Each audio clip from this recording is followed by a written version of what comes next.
ja autoja vilaamassa jokaisen auton.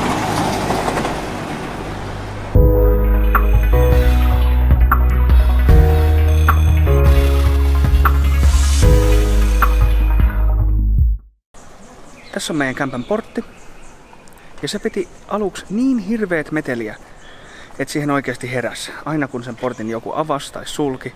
Siis aivan uskomattoman pistävää kirskunaa.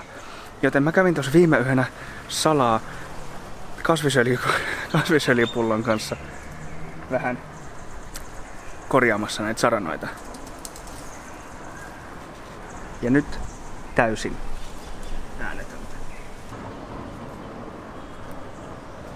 No, nyt kun portti on näytetty, niin näytetäänpä samalla vähän meidän kämppää muutenkin. 425 on numero. Porrasovi aukeaa näin.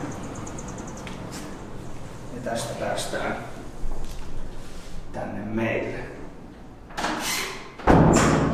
Jotkut ovat vielä vähän narskuun, mutta porttisentään enää ei.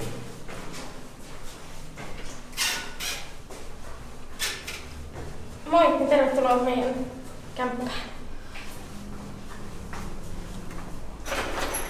Tässä heti alkuun avautuu meidän huikean hieno eteinen, jossa loogisesti on lavuaari.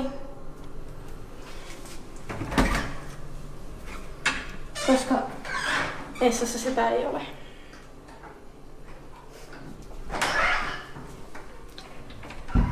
Sitten mennään tänne meidän makuuhuoneeseen. Täällä on mukava viileä.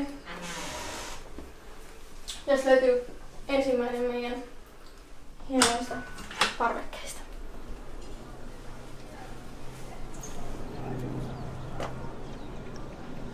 Lähimaisema on vähemmän vakuuttava kuin kauempi.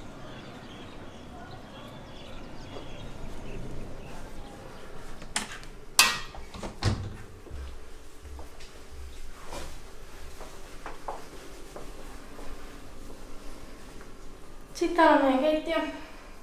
Tästä löytyy kaikki tarvittava. Ja se jatkuu sitten olohuoneeksi, josta pääsee meidän toiseksi isoimmalle parvekkeelle. Mistä on kans oikein kivat näkymät tähän kadulle. Tuolla on meri. Ennen kuin siihen rakennettiin taloja, niin se kuulemma näkyi. Yllättävää sinänsä.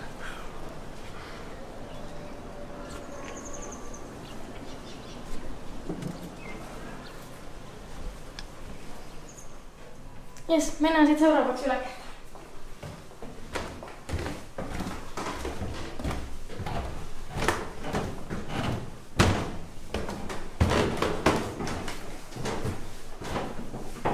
Tässä meillä on heti meidän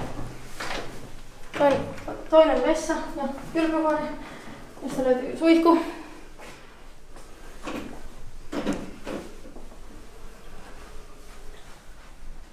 Ja ainoa hana koko talossa, josta voi säätää veden lämpötilaa. Kaikki muut hanat tarjoaa sopivan lämpöistä vettä. Sitten, koska yksi makuuhuone ei riitä, niin pitää olla useampi. Voisit vaihtaa vai joka toinen yö? Ei tarvitse vaihtaa lakanoita, kun vaihtaa koko makuuhuonetta. Sitten meillä olisi taas parveke. Vähän samanlainen kuin se ensimmäisen makuuhuoneen. Mutta korkeammalla. Vuori näkyy paremmin.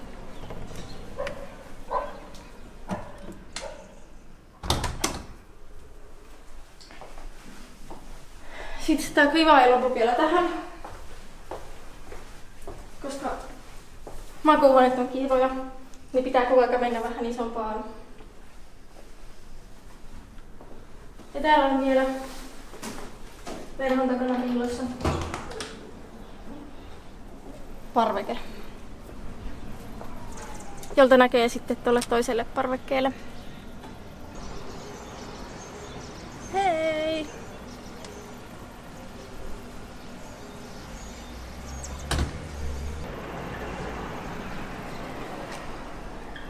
Jes, sit jatketaan vielä matkaa. Koska 2 kerrosta ei riitä, niin pitää olla 3, josta löytyy vielä 1 parvi.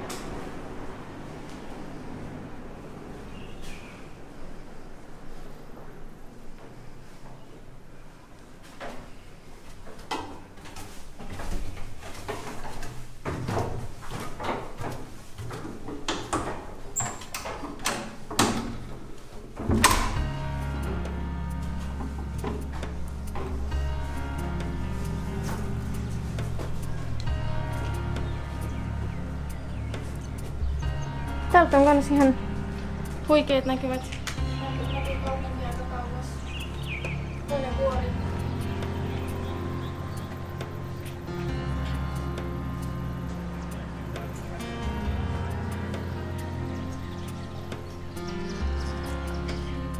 Kyllä täällä kelpaa pari viikkoa elellä. Oikein hyvin.